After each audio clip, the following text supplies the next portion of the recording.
Well, hey, what a way for Austin Ervin to make a great first impression here in Waterloo in season number 1, leading the Barons.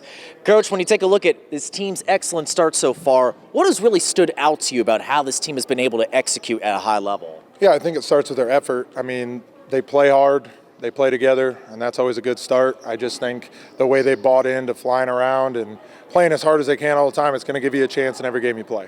There's always a lot of challenges when taking over as new coach. You talk a lot about that buy-in process. How do you feel like these guys, especially a very senior-laden team, have bought into this process so far? You know, I think they have, from the get-go. I think back in June, I could feel that they wanted to buy into something, and it started in the fall with football. I think having some success there helped, and then I'm also in the building every day to build relationships, and it starts off the court to be able to get that buy-in, and I feel like we've gotten it so far, and we just try to continue to build off the momentum.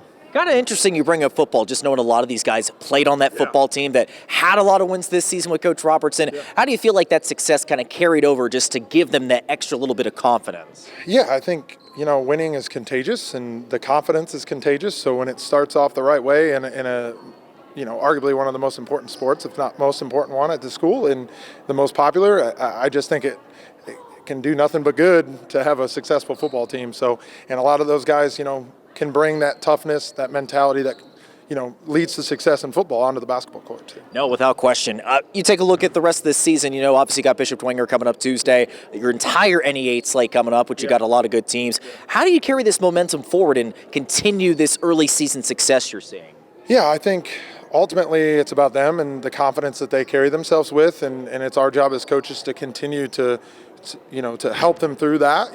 As high school kids, it's easy to be up and down, but we have the guys to be successful. They play hard and they do things the right way, and that's always going to give us a chance, and we just have to keep reminding them of that.